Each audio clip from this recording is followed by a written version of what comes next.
Gajendra and Mahendra, good afternoon and welcome to the interview series of Peace Taekwondo. हम आपसे कुछ सवाल जवाब करेंगे और सबसे पहले तो हम आपसे ये जानना चाहेंगे, गजेंद्र, सबसे पहले हम आपसे ये जानना चाहेंगे कि ताइक्वांडो में आप कैसे आए, ताइक्वांडो की जर्नी अभी तक की कैसी रही आपकी, कुछ उसके बारे में बताएं। फिर महेंद्र आपसे भी यही सवाल रहेगा। पहले गजेंद्र आप बताएं कि ताइक्वांडो में आप कैसे आए। सर मुझे थोड़ा ये जो मार्शल आर्ट टाइप के इवेंट होते थे काफ़ी पसंद थे, तो वहाँ पे ऐसा कोई होता नहीं था।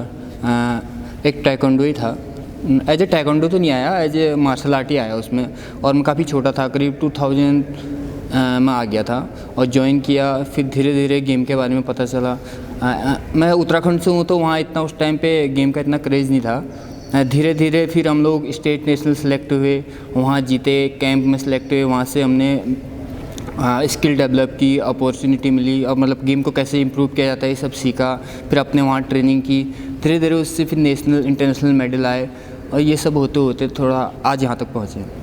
महेंद्र, आपसे जानना चाहेंगे कि आपकी ताइक्वांडो की जर्नी कहाँ से स्टार्ट हुई, कैसे हुई, कैसे आप आए ताइक्वांडो में? सर पहले दिन तो मैं ऐसे गया नहीं था, कहते ताऊ जी कहते हैं इसको और कहते हैं इसका छोटा भाई उसको लेके गए थे। फिर ये आए, ये बोले कि कहते हैं इस तरीके से मार रहे थे, तो मेरा भी एक्साइटमेंट हुआ उसमें कि यार जाना चाहिए। दूसरे दिन देखने गया मैं, तो फिर धीरे धीरे सर कहते हैं इसी में मतलब इंटरेस्ट बढ़ने लगा। फिर धीरे धीरे कैरियर की ओर को जाने लगे। तो ये था कि उस टाइम पे मतलब जब हम स्टार्ट करते थे ऐसी कोई फैसिलिटीज़ नहीं होती थी। हम कहते हैं एक फ्लोर में करते थे, कभी फील्ड में कर लिया, कभी फ्लोर में कर लिया। कभी ऐसे होता था कि चप्पलों में हाथ डाल के उसमें किक मारते थे क्योंकि पैड नहीं होते थे। तो उसके बाद फिर धीरे धीरे इम्प्रूवमेंट हुआ। फिर वहाँ के जो लोकल जैसे कहते हैं विधायक होते हैं, उन्होंने सपोर्ट करना स्टार्ट किया, मतलब लोग जानने लगे। फिर जो मतलब उधर आता था डीसी हो गया या कोई बड़ी पोस्ट में आता था, वो बोलते थे कि इतने छोटे छोटे बच्चे इतनी मेहनत करते हैं, तो धीरे धीरे वो गेम को सपोर्ट करने लगे। तो उसके बाद हम यही फिर कहते धीरे सर मेडल मारना स्टार्ट किया। उसके बाद थोड़ा कहते हैं कैंप में गए, कैंप से कहते हैं हमें नई नई चीज़ें सीखने को मिली। तो उससे हम धीरे धीरे फिर खुद आके घर पे आके हम दोनों आपस में इम्प्लीमेंट करते रहते थे, तो उसी से इम्प्रूव होते गए। फिर आगे आगे ऐसे ही बढ़ते गए और कहते हैं मतलब उसके बाद हमारे जूनियर आए, सब जूनियर आए, जो हमें सीख के कहते हैं हमें अपना मोटिव मानने लगे कि कहते हैं इनको देख के हमें भी आगे बढ़ना है करके। गजेंद्र और महेंद्र, आप दोनों का नाम है, लोग परिहार ब्रदर्स के नाम से जानते हैं जी। आप लोगों का कंट्रीब्यूशन है ताइक्वांडो में, तो कैसा लगता है मतलब कि दोनों भाई एक ही घर से हैं, घर के अंदर माहौल कैसा रहता है? सपोर्टिंग बहुत रहते हैं घर वाले। ये रहता है कि कहते हैं बोलते हैं खेलो जितना खेलना है, आगे अभी भी कहते हैं बोलते हैं कि जितना तुम्हारा मन है उतना खेलो। जी सर, काफ़ी अच्छा रहता है घर में। स्पोर्ट्स को लेके काफ़ी जो फैमिली है स्पोर्ट्स के लिए काफ़ी सपोर्टिव रहती है। जनरली ऐसा नहीं होता है इंडिया में, पर हमारी फैमिली काफ़ी रहती है। कहीं भी जाना हो हर चीज़ के लिए स्पॉन्सर, हर चीज़ के लिए तैयार रहते हैं। और हारते हैं तो भी कोई बात नहीं, जीते तो वेल एंड गुड, ऐसे करके। तो काफ़ी घर के अंदर ताइक्वांडो का माहौल रहता होगा? ये सर कहते हैं मेरे कहते हैं मोस्टली गजेन के पापा बहुत ज़्यादा इंटरेस्टेड रहते हैं। जितना पब्लिक को नॉलेज नहीं रहती उतने कहते हैं मेरे ताऊ को नॉलेज रहती है गेम के बारे में। कभी कभी हमसे ज़्यादा नॉलेज रहती है, वो ज़्यादा इंटरेस्टेड रहते हैं बहुत ज़्यादा, क्योंकि वो अपने टाइम पे कभी मतलब जैसे उनको स्पोर्ट्स इतना मिल तो पाया नहीं था, तो कहते हैं वो मतलब कहते हैं बोलते थे कि मैं गोला फेंकता था, कहते हैं क्योंकि वो एक बार ITB में गए थे, तो कहते हैं गोला मतलब कहते हैं उनको इंटरेस्टेड था उसमें।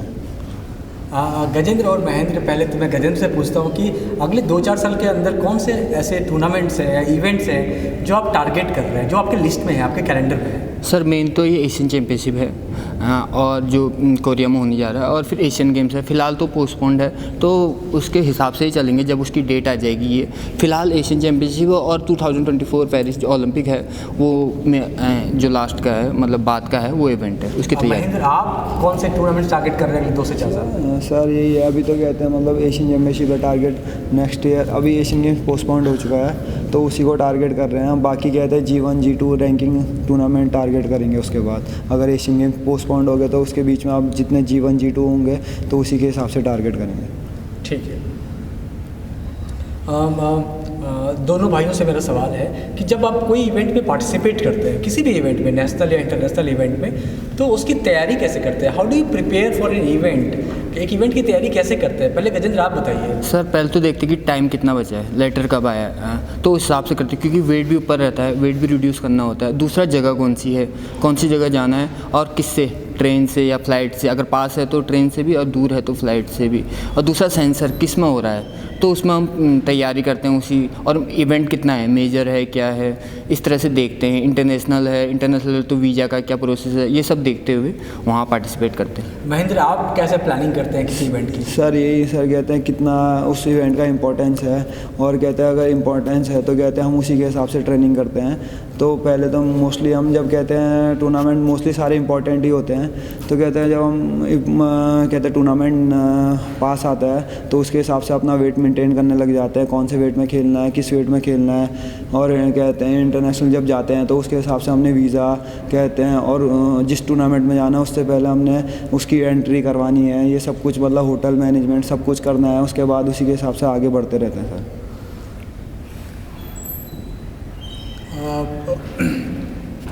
हार और जीत एक खिलाड़ी के जीवन में रहता है, चलता है। Yes sir.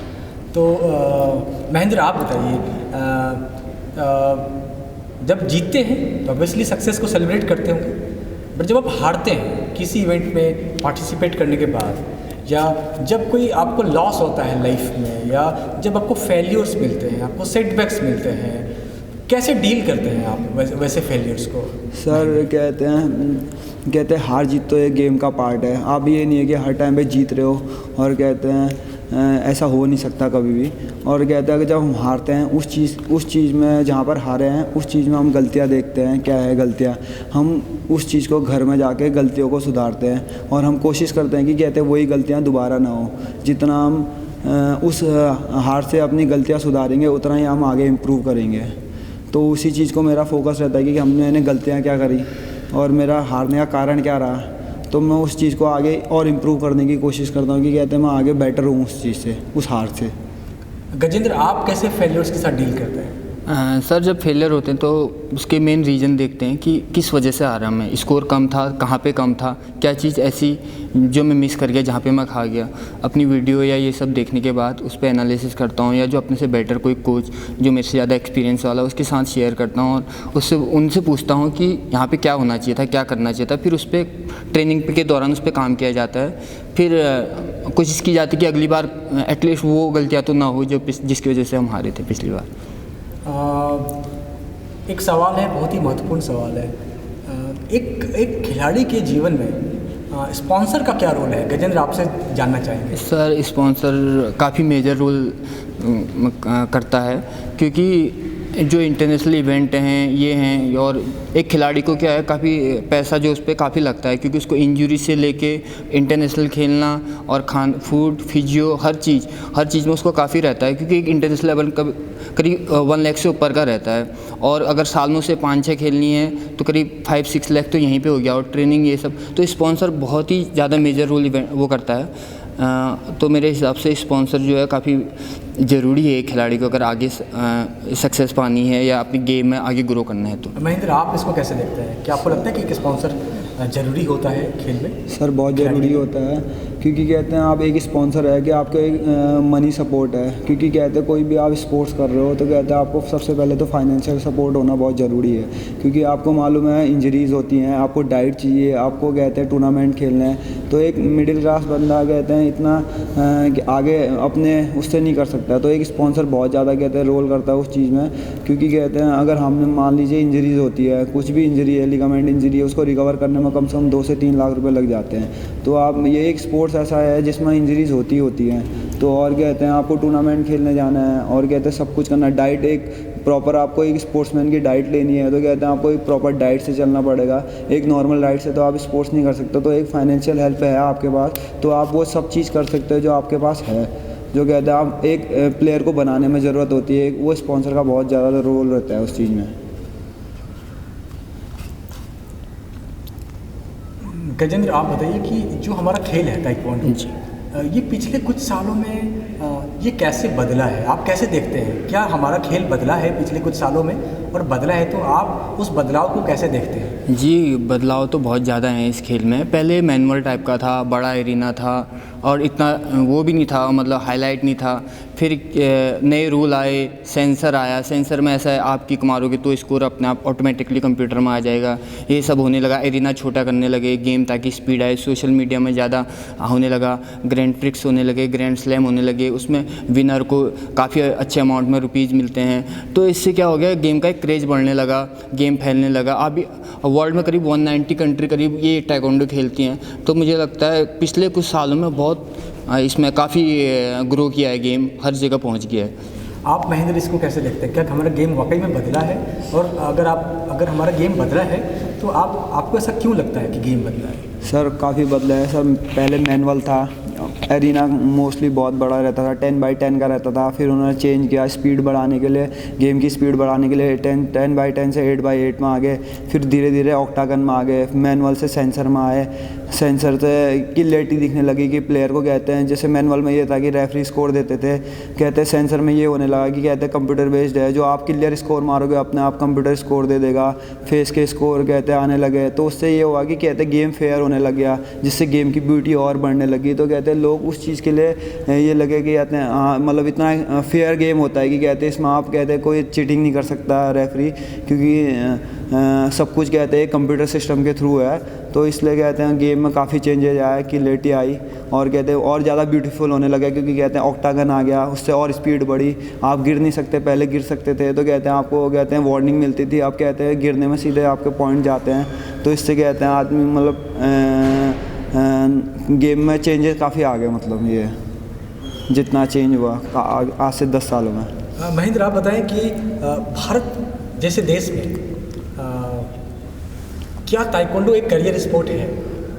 यस सर, कहते हैं करियर तो है, आपको जॉब अपॉर्चुनिटीज़ मिलती हैं, आप के ऊपर डिपेंड करता है कि आप मेहनत कितने करते हैं उस चीज़ के लिए।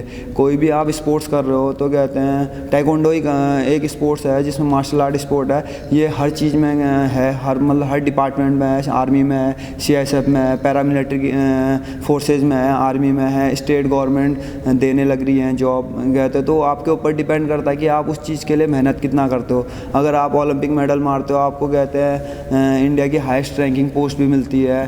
तो ये डिपेंड करता है कि आप उस चीज़ के लिए कितनी मेहनत कर रहे हो उस गेम के लिए। तो आपको कहते हैं जॉब और अपॉर्चुनिटीज़ बहुत मिलती हैं, आपकी मेहनत के ऊपर डिपेंड है, आपके रिज़ल्ट के ऊपर डिपेंड है कि आप जितना रिज़ल्ट दोगे उसके लेवल के हिसाब से आपको जॉब मिलेगा, सब कुछ मिलेगा। महेंद्र कुछ आपको लगता है कुछ ऐसी चीज़ें जो गजेंद्र कुछ ऐसी चीज़ें जो महेंद्र ने नहीं बताई, आपको लगता है कि आप ऐड करना चाहेंगे? क्या आपको लगता है नहीं, कि ये इंडिया में ताइक्वांडो करियर स्पोर्ट करीब करीब ये सारा ही कवर कर चुका है। लेकिन हाँ, जैसे अगर आपको अपने स्पोर्ट्स से रिलेटेड कोई कोचिंग में चाहिए तो NIS का है 1 साल का, उसके बाद आप अपने गेम में कोचिंग ज्वाइन कर सकते हो ऑल ओवर इंडिया कहीं भी। और अपने स्टेट में अपने वो हैं, किसी का नेशनल मेडल पे जॉब मिलती है, कहीं पे इंटरनेशनल लेवल पे। वही है कि आप किस लेवल का अचीवमेंट दिखा पाते हो या दे पाते हो, उस हिसाब से आपको जॉब मिलती है। गजेंद्र और महेंद्र दोनों के लिए सवाल है। आप लोग कुछ महीनों से पीस ताइक्वांडो अकेडमी में ट्रेनिंग कर रहे हैं, क्या एक्सपीरियंस है और क्या कुछ कहना चाहेंगे पीस अकेडमी के बारे में? जी, अभी इसमें तो नो डाउट कि पीस ताइक्वांडो अकेडमी इंडिया में नंबर 1 है, क्योंकि और यहाँ के प्लेयर भी सारे अपने वेट के चैम्पियन हैं ऑलमोस्ट ऑल ओवर इंडिया।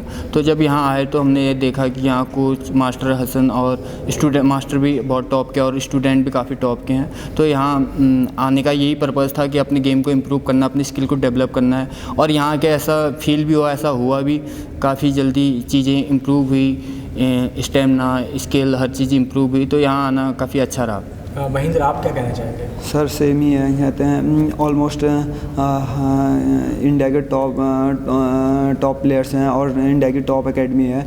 तो कहते हैं मैं ऑलमोस्ट मतलब यही सोच के आया था कि इम्प्रूव करने आऊँगा जितना भी आऊँगा इधर, और नया सीखने को मिलेगा सब कुछ। तो कहते हैं पार्टनर भी अच्छे मिलेंगे, सब कुछ है। तो कहते हैं गेम ऑब्वियसली इम्प्रूव होगा। तो और कहते हैं मास्टर हसन है, वो कहते हैं उनका अपना एक क्लास है, अपना सब कुछ है।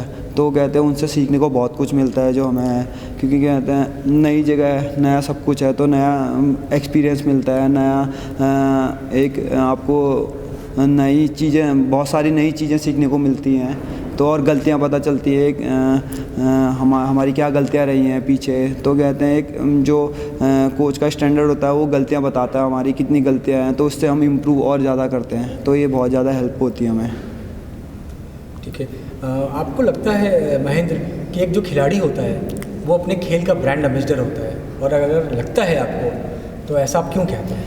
सर क्योंकि एक ब्रांड एम्बेसडर एक जो खिलाड़ी होता है वो एक रिज़ल्ट देता है, तो कहते हैं वो पब्लिक के सामने आता है। तो अगर किसी ब्रांड के सामने आएगा तो कहते हैं उसकी ब्रांड की वैल्यू तो बढ़ेगी, उसकी खुद की वैल्यू बहुत ज़्यादा रहती है। तो कहते हैं उसको देख के कहते हैं जो छोटे प्लेयर होते हैं जो स्टार्ट कर रहे होते हैं, बिगिनर्स होते हैं, उनको देख के मोटिवेट होते हैं। तो उससे मोटिवेशन से गेम का कहते हैं इम्प्रूवमेंट होता है, और मतलब क्रेज़ बढ़ता है उस चीज़ को करने के लिए कि हाँ भाई मैं भी ये करूँगा और इसकी तरह ओलंपिक में मेडल मारूंगा, ये मार रहा है ओलंपिक में मेडल। तो उसको देख के कहते हैं हर प्लेयर का एक सपना होता है कि मैं भी मारूंगा, इससे ऊपर मारूंगा जो भी है। गजेंद्र, आपका क्या कहना है? जी, क्या एक खिलाड़ी ब्रांड एम्बेसडर होता है अपने खेल? जी बिल्कुल। कोई भी खिलाड़ी जब कोई बड़ा मेडल मारता है उसके बाद आप उस गेम को देख लो, उस गेम का लेवल बहुत ऊपर चले जा चुका होता है। क्योंकि जो नॉर्मल लोग होते हैं वो ऐसे खेल को तो देखते नहीं, वो ओलंपिक, वर्ल्ड चैम्पियनशिप ये देखते हैं। जब वो देखते हैं इतने बड़े इवेंट पे इंडिया के वाले ने पूरी दुनिया के सामने मेडल मारा, तो वो सोचते हैं क्यों ना हमारा बच्चा भी मारे। तो अपने बच्चे को इनकरेज करते हैं कि हमारा बच्चा भी स्पोर्ट्स में जाए, और सब जब ऐसा करने लगते हैं तो कोई ना कोई अच्छा खिलाड़ी उभर के निकल के आता है, और स्पॉन्सर भी उस खेल के पीछे ध्यान देते हैं और बच्चों को सपोर्ट करते हैं स्पॉन्सर के तौर पे। तो इससे क्या होता है, वो गेम काफ़ी इम्प्रूव हो जाता है, और काफ़ी मेजर रोल रहता है यहाँ पे एक ब्रांड वैल्यू की तरह एक स्पोर्ट्समैन का। जैसा कि आपको पता है कि अभी जो ग्रैंड पिक्स होने वाला है, G6 इवेंट जो इटली में होने वाला है रोम में, उसमें अमन कातियान का सिलेक्शन हुआ है। तो आप इसको कैसे देखते हैं कि कोई इंडिया का प्लेयर अगर ग्रैंड पिक्स में रिप्रेजेंट कर रहा है जहाँ पे वर्ल्ड के टॉप 30 एथलीट्स आ रहे हैं, तो आप इस पार्टिसिपेशन को कैसे देखते हैं? जी, आपसे सुनना ये अपने आप में बहुत बड़ी बात है। हिस्ट्री में ऐसा पहले कभी नहीं हुआ, ये पहली बार हुआ है। तो और इंडिया से हुआ है, तो ये बहुत बड़ी बात है। जहाँ वर्ल्ड के टॉप 30 प्लेयर हैं उसमें इंडिया का एक प्लेयर अकेले पूरे इंडिया से एक प्लेयर सेलेक्ट होकर जाता है और उस पीस एकेडमी से होकर जाता है, तो अपने आप में बहुत बड़ी वो है।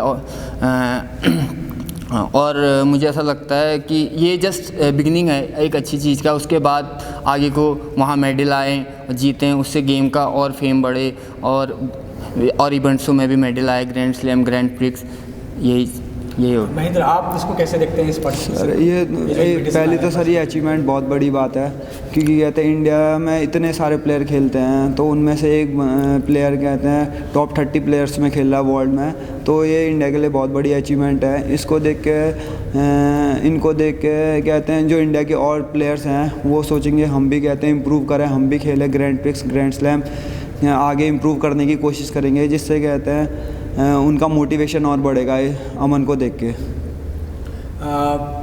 अब हम लोग रैपिड फायर राउंड स्टार्ट करेंगे, जहाँ पर मैं आपसे कुछ क्वेश्चंस पूछूंगा और आपको बिना सोचे सोचना है ऑब्वियसली, बट ज़्यादा टाइम नहीं लगाना है, और आपको आंसर्स देने हैं।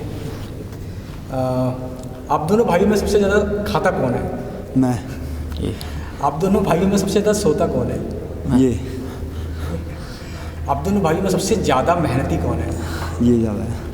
गजन? हाँ। ताइक्वांडो या क्रिकेट? ताइक्वांडो फर्स्ट, क्रिकेट देखने में मजा आता है। इंडोर ट्रेनिंग और outdoor training? Indoor. Favourite food? Chicken. Butter chicken. Favourite song? Punjabi. Kabira. Favourite taekwondo kick? Face kick. Round kick. Your highest achievement? 2 time Commonwealth bronze medalist and SAF games silver medal. Commonwealth gold medalist, Commonwealth silver medalist. Your favourite life quote? नहीं आ रहा साथी। आप Mahendra, favourite life quote sir, आपकी favourite movie कम देखता हूँ sir. ये जवानी दीवानी। ठीक है। अगर आप ताइक्वांडो नहीं कर रहे होते तो क्या कर रहे होते गजेंद्र? पता नहीं सर, क्योंकि बहुत छोटे से ही ताइक्वांडो ही किया। और आप महेंद्र? सेम सर, फिर तो बाद में अगर ताइक्वांडो नहीं करते तो शायद घर का बिजनेस करते। कोई ऐसा रोल मॉडल है जिसको आप फॉलो करते हैं गजेंद्र? ताइक्वांडो में नहीं, किसी में लाइफ में कोई रोल मॉडल हो। ऐसा तो नहीं सर, एज ए taekwondo मैं ली डाउन से काफ़ी इंस्पायर रहता हूँ। ली दाई उनको आप फॉलो करते हैं। आप महेंद्र किसको फॉलो करते हैं, किसको रोल मॉडल मानते हैं अपना? सर वैसे तो मेरा फेवरेट MS धोनी है। MS धोनी। समर और विंटर? विंटर। विंटर। मॉर्निंग और इवनिंग? इवनिंग। मॉर्निंग। ओलंपिक्स और world championship? Olympic. Olympic. Android और आईफोन? आईफोन। आईफोन। इंस्टाग्राम और Facebook? Instagram. Instagram. Weight gain और weight lose? Gain. Maintain. Your deepest fear? Deepest fear nothing. From height. Your favourite city? Paris. Canada. Sun और moon? Sunrise. Sun. Sun. Favourite day of the week and why? कोई favourite day है? Sunday. Sunday. क्यों? It feel like my day. आपका? Sunday से। Sunday क्यों? Rest day. सोने को मिलता है। गजेंद्र और Mahendra, thank you so much for your interview. Thank you so much for Thank you so much.